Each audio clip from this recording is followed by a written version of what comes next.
नमस्कार, मैं डॉक्टर हिमानी भाटिया, राजकीय स्नातकोत्तर महाविद्यालय बारा, हिंदी विभाग में कार्यरत हूँ। आज मैं आपको बीए द्वितीय वर्ष में द्वितीय प्रश्न पत्र की चतुर्थ इकाई दूरदर्शन में दृश्य श्रव्य संचार माध्यमों के बारे में बताने जा रही हूँ। दृश्य श्रव्य संचार माध्यम क्या हैं, ये हम जानेंगे आज। वैज्ञानिक युग की बदलती हुई परिस्थितियों में केवल समाज का ढांचा बदला है, अपितु सामाजिकों की मनोवृत्ति को भी बदल दिया है। इस बदलाव के पीछे रेडियो के अतिरिक्त किसी विशेष माध्यम का हाथ है, तो वह है टेलीविज़न। ऐसा लगता है कि टेलीविज़न और फिल्म दोनों ने मिलकर दुनिया का चेहरा बदलने की ठान ली है।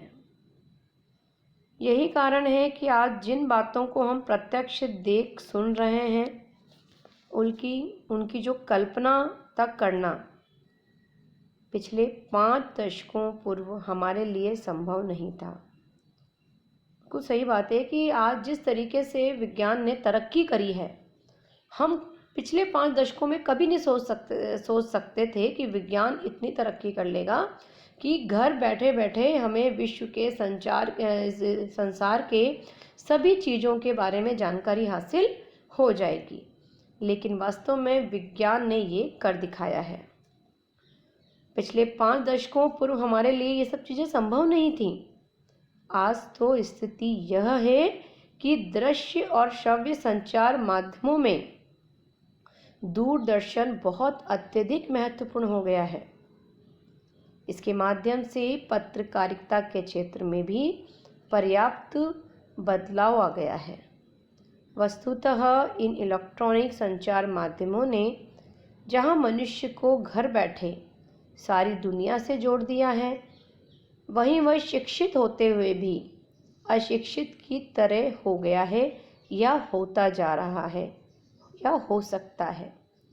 ये कथन कुछ लोगों को बहुत अजीब सा लगेगा कि क्या बोल रही हैं ये मैडम, लेकिन वास्तविकता यही है कि कंप्यूटर ने हमारी जो सक्रियता को कम कर दिया है, तो दूरदर्शन ने हमें और भी अधिक निष्क्रिय बना दिया है। जो भी हो, इतना निश्चित है कि दूरदर्शन तरंगों के माध्यम से एक साथ दृश्य और ध्वनि दोनों को सुदूर स्थानों तक उसी तीव्र गति से भेजने में सफल हुआ है, जिस गति से रेडियो तरंगों द्वारा भेजी जाती हैं। इससे संचार माध्यम में आशा से अधिक परिवर्तन हुए हैं और पत्रकारिता में भी दूरदर्शन के प्रभाव ने पर्याप्त अंतर ला दिया है। इससे इसका महत्व भी स्पष्ट हो जाता है। नेक्स्ट हम देखते हैं दूरदर्शन का महत्व, कि हमारे जीवन में, हमारे इस संसार में दूरदर्शन का महत्व क्या है। अगर हम वास्तव में बात करें तो आज हमारे जो बच्चे हैं वो बिना दूरदर्शन के, टीवी के रह ही नहीं सकते हैं। तो हकीकत में तो हम अपने अपने घरों में देखें तो हमें ये पता चल रहा है कि कितना महत्व है कि बच्चे बिना मोबाइल के और बिना टीवी के रह ही नहीं सकते। अब उनके लिए दोनों चीज़ें बहुत ही अनिवार्य रूप से हो चुकी हैं। जैसे तो दूरदर्शन पिछले 30 वर्षों में ही हमारे सामने आया है। भले ही विदेशों में इसकी शुरुआत पहले हो गई हो, किंतु भारत में इसकी कहानी बहुत पुरानी नहीं है। अब सारी दुनिया में ये इतना तेज़ी से फैल रहा है, इसका कारण यही है कि इसकी तीव्रता और इसकी गतिशीलता ने पूरे समाज में अपना महत्व स्वयं बना लिया है। टेलीविज़न से नई सूचना क्रांति की स्थिति तो उत्पन्न हुई ही है, पत्रकारिता में भी पत्रकारों की भूमिका बढ़ गई है। इसके प्रचार प्रसार से आज हम घर बैठे सारी दुनिया का हाल देख भी सकते हैं और सुन भी सकते हैं और अपने मानस में बदलती हुई दुनिया की एक तस्वीर भी बना सकते हैं। इसका महत्व हम इस कारण से और अधिक बढ़ता जा रहा है कि इस पर न केवल समाचार प्रसारित होते हैं, हम देखते हैं कि आजकल के जो हमारे बच्चे हैं वो कार्टून शो देखते हैं और बाहुबली वगैरह कई चीज़ों को हमें देखने को मिलता है कि बच्चे टीवी छोड़ना ही नहीं चाह रहे हैं, क्योंकि बच्चों को उसमें चित्र भी दिखाई दे रहे हैं, ध्वनि भी दिखाई दे रही है और उस प्रकार से गतिशीलता दिखाई दे रही है। तो बच्चों का भी एक कहते हैं ना कि बच्चों को भी एंजॉय, बच्चों को भी मनोरंजन हो रहा है बच्चों का भी। और जो बड़े बुजुर्ग हैं उनका एक अपना ही कोई सीरियल आता है, कोई समाज से संबंधित, कोई सास बहू का सीरियल, तो उनको भी मज़ा आता है देखने में। तो कहने का मतलब ये है कि व्यक्ति शिक्षित हो या अशिक्षित हो, लेकिन वो अपनी सभी चीज़ों का अपने अंदर जो कई जिज्ञासाएं होती हैं, उसको जानने की जो उनकी इच्छा होती है, वो अपने टेलीविज़न के माध्यम से दूर कर सकता है। इसमें हम ये भी देखते हैं कि इसके प्रचार प्रसार से आज हम घर बैठे सारी दुनिया का हाल देख रहे हैं, सुन भी सकते हैं और अपने मानस में बदलती हुई दुनिया की एक तस्वीर भी बना सकते हैं। इसका महत्व इस कारण और अधिक बढ़ता जा रहा है कि समाचार केवल प्रसारित होते हैं, अपितु साक्षात्कार, रिपोर्ट, नाटक, परिचर्चा, फीचर, कमेंट्री और खेल आदि का आंखों देखा हाल भी हमारे सामने आता रहता है। दुनिया का ऐसा कोई क्षेत्र नहीं है जिसमें टेलीविज़न की पहुंच ना हो। आज हम देखते हैं कि कवि सम्मेलन होता है, मुशायरा होता है, यूजीसी वैज्ञानिक अनुसंधान प्रशिक्षण के कार्यक्रम भी दूरदर्शन पर देखे जा सकते हैं। यहाँ तक कि दूरदर्शन ने तो इतनी अच्छी हमारे लिए सुविधा कर दी है कि हर मतलब कह दीजिए कि हर जो विषय होता है, मान लीजिए कि बच्चे को खेल कूद देखना है तो उसका अपना एक अलग चैनल है, बच्चे को कार्टून देखना है तो उसका अलग चैनल है, अगर आपको पुराने गाने सुनने हैं तो उसका अलग चैनल है। यानी कि श्रृंखला जिस तरीके से आप क्रमबद्ध एक सूची बना दी है उन्होंने कि इतने नंबर पे इतना चैनल है, यानी कि अगर आपके घर में कोई बड़े बुजुर्ग हैं, बच्चे हैं, तो आपको वो नंबर डायल करना है और उसके अकॉर्डिंग आपकी चीज़ आपके सामने आ जाएगी। तो दूरदर्शन ने हमें इन सब सुविधाओं का भी उपलब्ध कराया है और इससे यह भी स्पष्ट होता है कि दूरदर्शन का महत्व इन सभी कारणों से दिन पे दिन बढ़ता जा रहा है। जहाँ इसका इतना महत्व है वहीं इसका एक विकृत पहलू, विकृत माने बुरी चीज़, गलत बात का एक पहलू भी है। हम देखते हैं कि हर चीज़ में एक अच्छाई भी होती है तो एक बुराई भी होती है। तो ऐसा नहीं है कि दूरदर्शन से सिर्फ हमें अच्छी ही चीज़ें देखने को मिल रही हैं, इसका एक विकृत पहलू भी है। वो ये है कि लेकिन हम चाहें तो इस विकृत पहलू से बच भी सकते हैं, किंतु इस भागती हुई दुनिया में पाश्चात्य प्रभाववश दूरदर्शन ऐसी स्थितियों को हमारे सामने प्रस्तुत कर रहा है जिससे हमारी संस्कृति को धक्का लग रहा है। हम अपनी संस्कृति को भूलकर पाश्चात्य सभ्यता और भौतिकवादी सभ्यता की ओर उन्मुख हो रहे हैं। मेरे कहने का तात्पर्य यह है कि जब तक हम रामायण देख रहे हैं, महाभारत देख रहे हैं, बच्चे हमारे साथ बैठे हुए हैं, तो हम कुछ अच्छी बातों का ज्ञान ले रहे हैं। लेकिन मान लीजिए कि हम घर पे नहीं हैं, कोई ऐसी फिल्म आ रही है, कोई एक ऐसा सीन आ रहा है जो बच्चे देख रहे हैं। आज का जो युग है वो ज़्यादातर संयुक्त परिवार का ना रहकर एकाकी परिवार का हो चुका है। तो हमारा ज़्यादातर देखने में ये आता है कि हस्बैंड वाइफ जॉब में है, बच्चे बाहर हैं, बच्चे टीवी चला रहे हैं और कुछ भी सीन आ रहा है तो वो भी एक हमारे लिए गलत बात है कि पता नहीं बच्चा उस सीन को किस रूप में ले रहा है। तो हमें ये चाहिए कि जिस प्रकार के सीरियल्स आ रहे हैं, जो पाश्चात्य सभ्यता हमारी एक तरीके से धूमिल धुंधली पड़ती जा रही है, जो हमारी सांस्कृतिक परिवेश था वो धूमिल पड़ता जा रहा है इस पाश्चात्य संस्कृति के प्रति। तो हमें अपने बच्चों को क्या दिखाना है, ऐसी ही चीज़ों को दिखाना है जिससे उनके अंदर अच्छे संस्कार आ सकें। तो हमें कोशिश करनी चाहिए कि जब भी दूरदर्शन और टेलीविज़न हम घर में चालू करें तो हम हमारे बच्चों के साथ बैठें, उनको सही और गलत की पहचान कराना भी हमारा मौलिक कर्तव्य है। अब हम आगे देखेंगे कि टेलीविज़न लेखन की विशेषताएं क्या क्या हैं। तो टेलीविज़न लेखन सामान्य कार्य नहीं है, इसे वही व्यक्ति कर सकता है जिसमें कल्पना क्षमता हो, अपनी बात को स्पष्ट कहने की योग्यता हो, जो कुछ वह कहना चाह रहा हो उसका एक चित्र भी प्रस्तुत करने की योग्यता रखता हो। और जब ये स्थिति है तो टेलीविज़न लेखन की कुछ विशेषताएं स्वतः ही उभर कर सामने आ जाती हैं। और वह विशेषताएं कौन कौन सी है हम आपको आज बताने जा रहे हैं। कि पहली विशेषता है वो हमारी कि टेलीविज़न की इसमें चित्रात्मक क्षमता होती है। बिल्कुल सही बात है कि हम देखते हैं कि जब हम टीवी देखते हैं तो उसमें ध्वनि के साथ साथ हमें चित्र भी दिखाई देते हैं, जबकि रेडियो में हमें ये चीज़ देखने को नहीं मिलती है, उसमें हमें सिर्फ ध्वनि सुनाई देती है। लेकिन टेलीविज़न में क्या होता है, दूरदर्शन में हमें चित्र दिखाई भी देते हैं। जो लेखन बिंब के गुण से रहित होता है वह दूरदर्शन पर अधिक प्रभाव नहीं डाल सकता। बिल्कुल सही बात है कि अगर वो अपने विषय से अलग हटके बात बता रहा है या उस विषय में इतनी गूढ़ता, इतनी गंभीरता नहीं है कि वो अपनी बात को स्पष्ट कर सके, तो ऐसा सीरियल, ऐसा दूरदर्शन व्यक्ति पर अपना प्रभाव कभी भी नहीं छोड़ सकता। दूरदर्शन लेखक को प्रत्येक स्थिति में दृश्यों और बिंबों की भाषा में सोचना पड़ता है। जब तक इस प्रकार की सोच उत्पन्न नहीं होती है तब तक टेलीविज़न लेखन को सफलतापूर्वक न तो किया जा सकता है और न उससे कोई प्रभाव भी पैदा किया जा सकता है।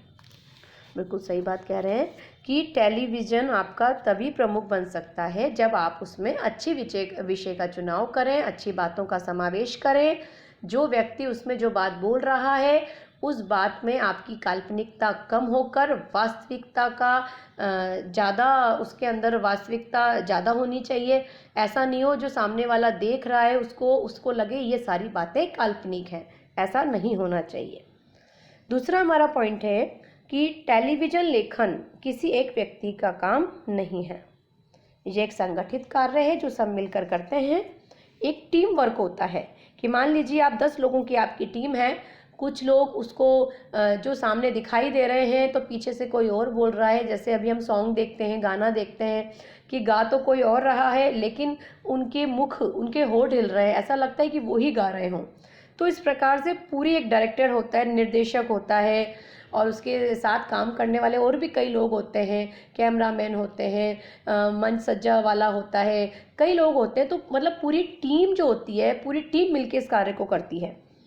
इस प्रकार के लेखन की जो सफलता होती है कई प्रतिभाओं और यंत्रों पर भी निर्भर करती है। तीसरा पॉइंट हम देखेंगे कि टेलीविज़न लेखन में हमें निर्माता, निर्देशक, निर्माण सहायक, प्रतिभा अथवा अभिनेता, कैमरामैन आदि की आवश्यकता पड़ती है। इन सब के सहयोग से ही टेलीविज़न लेखन को सफलता के शिखर तक पहुंचाया जा सकता है। कहने का तात्पर्य यह है कि टेलीविज़न का कोई भी कार्य हो बिना टीम के संगठित होकर समूह बनाकर ही किया जाएगा। अगर इसमें टीम नहीं है तो आपका टेलीविज़न, आपका दूरदर्शन कभी भी सही चीज़ को आपके सामने प्रेषित नहीं कर पाएगा। नेक्स्ट हमारा पॉइंट है कि टेलीविज़न लेखन में भाषा की ओर विशेष ध्यान देना पड़ता है। जितने भी संचार माध्यम हैं उन सब की अलग अलग भाषा है। टेलीविज़न लेखन में शब्द सस्वर होने चाहिए, रंग भी ऐसे हों जो बोलते हों, जो चेहरे पर दिखाई जाएं, वे अपनी मुद्राओं से अपने हाव भाव व्यक्त करने की क्षमता रखते हों। इतना ही नहीं, मौन रहकर भी अभिव्यक्ति की जा सकती है। संगीत तो इसकी विशेषता ही है। अभी मैंने आपको थोड़ी देर पहले ये बताया कि टीवी पर ऐसा होता है कि पीछे से गा तो कोई और रहा होता है, लेकिन हमें क्या लगता है जो एक्टर सामने दिखाई दे रहा है वो ही गा रहा है। तो यही बात यहाँ पे कही जा रही है कि इतना ही नहीं कि मौन रहकर भी, लेकिन हमारे जो हाव भाव होते हैं, हमारी आंखों की जो मुद्राएं होती हैं, हमारे जो होंठ हिलते हैं, हमारी जो बॉडी का जो पार्ट होता है, उससे सामने वाला समझ जाता है कि हम ही उस गीत को गा रहे हैं। तो ऐसी क्वालिटी, ऐसी विशेषता आपके अंदर होनी चाहिए। टेलीविज़न की जो भाषा होती है वो सरल होनी चाहिए, स्पष्ट होनी चाहिए, प्रभावशाली होनी चाहिए। साथ ही साथ प्रत्येक शब्द चुना हुआ, चित्र प्रस्तुत करने वाला और दर्शकों के मन को बांधने वाला होना चाहिए। कई चीज़ें होती हैं, कई नाटक होते हैं जो बहुत ही फेमस हो जाते हैं, प्रसिद्ध हो जाते हैं, और कई होते हैं जो लोग उनको देखते ही नहीं हैं। उसका एक बहुत महत्वपूर्ण कारण होता है कि जिस निर्देशक में ये पिक्चर बनाई जा रही है कोई नाटक बनाया जा रहा है, कोई चीज़ प्रसारित की जा रही है, उसमें इतनी योग्यता होनी चाहिए कि सामने वाला व्यक्ति उस चीज़ को जो देख रहा है, जो सुन रहा है, उसको ग्रहण करने में उसको मनोरंजन, उसकी जिज्ञासा जागे कि इसके आगे अब क्या होगा, इसमें अब ये जो बातें बताई जा रही हैं वो मेरे लिए जानने योग्य हैं, और उसके लिए उसको अगर ये पता चल जाता है कि ये बातें मेरे लिए बहुत अच्छी हैं, जानने योग्य हैं, या उसके अंदर उसकी जिज्ञासा की पूर्ति हो रही है, तो वो उस नाटक को, उस पिक्चर को देखेगा। लेकिन अगर उसको लगता है कि उस सीरियल में उसकी काम की कोई चीज़ नहीं है, तो वो उस चीज़ को अवॉइड कर देगा। जैसे मान लीजिए हमारे टीवी में बहुत सारे चैनल होते हैं, पुराने सॉन्ग का होता है, हमारे गेम्स का होता है, कार्टून बच्चों का होता है, कई नाटकों का स्टार चैनल, जी न्यूज़। अब कई बड़े बुजुर्ग क्या होते हैं, घर में जी न्यूज़ होती है, भाई न्यूज़ चलती रहे, हमें सारे संसार की खबरें मिलती रहे।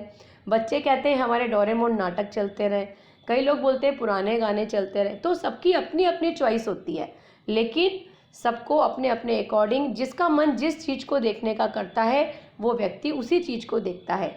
इसलिए ये हमें चाहिए कि हम जिस भी चीज़ को टेलीविज़न पे दिखाएं उसकी जो भाषा चुनें, उस भाषा सामने वाले के लिए सहज, सरल और सुलभ होनी चाहिए, और भाषा उसको, सामने वाले को वो भाषा समझ में आनी चाहिए। नेक्स्ट हमारा पॉइंट है, टेलीविज़न लेखन के क्षेत्र में उतरने वाले व्यक्ति को रेडियो की भांति वाणी, ध्वनियों तथा मौन का अच्छा इस्तेमाल करना चाहिए। वास्तव में इसके लिए सीधे प्रसारण तथा पहले से रिकॉर्ड किए गए कार्यक्रमों दोनों में माइक्रोफोन से आवाज़ ली जा सकती है, और हम इसमें संगीत का भी प्रयोग कर सकते हैं। अब देखिए कि टेलीविज़न जब लेखन में किसी निर्माता का जो कार्य होता है वो 3 बातों पर ध्यान देता है। अब वो 3 बातें कौन सी हैं? सबसे पहली बात है हमारी कि चलचित्र नाट्य रचना और दृश्य रचना। उस चलचित्र नाट्य के अनुसार लोगों से अभिनय कराकर उनकी तस्वीर लेना, और लास्ट है अलग अलग खंड रूपों में ली गई तस्वीरों को सहेजना। अब देखिए हम सबसे पहले वाले पॉइंट पे आ जाते हैं बच्चों कि चलचित्र नाट्य रचना। चलचित्र, जो चित्र दिखाई दे रहे हैं उसको नाटक के रूप में रच के कैसे प्रस्तुत किया जाए, और उसकी दृश्य रचना कैसे दी जाए। मतलब उसको सामने पीछे कुछ और नाटक उसको समझाया जा रहा है, लेकिन जब उसको पर्दे के सामने लाया जा रहा है तो उसकी रचना कुछ अलग प्रकार की होती है। दूसरा पॉइंट वो कह रहे हैं कि उस चलचित्र नाट्य के अनुसार लोगों से अभिनय कराकर उनकी तस्वीर लेना। भाई जो नाटक, जो स्टोरी लिख दी गई है डायरेक्टर ने, कि भाई निर्देशक ने जो लिख दी स्टोरी, कि निर्माता ने, कि आपको इस स्टोरी के अकॉर्डिंग ऐसे ऐसे डायलॉग बोलने हैं, तो वो अभिनय उस व्यक्ति के अंदर करवाना। और लास्ट पॉइंट है हमारा अलग अलग खंड रूपों में ली गई तस्वीरें। मान लीजिए 2 घंटे पहले आपने कोई अलग सा शो करा है, 2 घंटे बाद आपने अलग सा करा है, तो इन सब तस्वीरों को एक साथ कंबाइन करना, क्रमबद्ध सूची में लाना, पहले कौन सा आएगा दूसरा। ऐसा तो नहीं है कि आप पहले फिल्म का लास्ट वाला भाग पहले दे दोगे और बाद वाला। कई बार होता है कि फिल्म का पहला हिस्सा बन गया, दूसरा रह गया और लास्ट वाला बन गया। तो ऐसा तो नहीं है कि सेकंड वाला अगर बाद में बना है तो उसको बाद में ही दोगे, नहीं। लास्ट का पॉइंट टेलीविज़न का यही रहता है कि सबसे पहले कौन सी बात आएगी, दूसरे में कौन सी आएगी और तीसरे में कौन सी आएगी। अब लास्ट में हम देखते हैं कि इन तीनों को अंग्रेजी में सिनेरियो, शूटिंग और एडिटिंग कहते हैं। बिल्कुल सही बात है, हमने कंप्यूटर में भी देखा है अपना कि एक एडिटिंग का सिस्टम होता है। कि मान लीजिए कि हम किसी चीज़ को, मान लीजिए हम वीडियो ही बना रहे हैं किसी चीज़ को, और उस बीच पे माने कोई आ जाता है तो उसको एडिटिंग, हम बीच में स्टॉप कर देते हैं और उसके बाद क्या करते हैं, हम दोबारा से चालू कर देते, तो उसको हमें एडिट करना पड़ता है किसी चीज़ को। तो वो एडिटिंग सिस्टम है कि कौन सी तस्वीर किस चीज़ के बाद आएगी, कौन सी इमेज क्रमबद्ध किसके बाद आएगी, इसको हम कहते हैं एडिटिंग सिस्टम। तो ये एडिटिंग सिस्टम हमारा जैसे कंप्यूटर में काम में आता है, वैसे ही हमारा बिल्कुल टेलीविज़न में भी काम में आता है। तो आज निष्कर्ष में हम यही कह सकते हैं कि टेलीविज़न लेखन में आलेख का अनेक प्रकार से निर्माण करना पड़ता है। इसमें भाषा के साथ साथ दृश्य संयोजन, फिल्मांकन, निर्देशन एवं संपादन आदि सभी प्रक्रियाओं में पूरा समन्वय रखना पड़ता है। इसमें लेखक को एक अच्छा समन्वयक बनना पड़ता है। तो आज बच्चों हमने आपको 4th यूनिट में दूरदर्शन के प्रभाव के बारे में बताया है। इसकी जो नेक्स्ट यूनिट 4th यूनिट अभी हमारी चलेगी, उसमें हम आपको टेलीविज़न समाचार क्या है और हमें किन किन बातों का ध्यान रखना चाहिए, इन सभी के दिशा निर्देश दिए जाएंगे। धन्यवाद।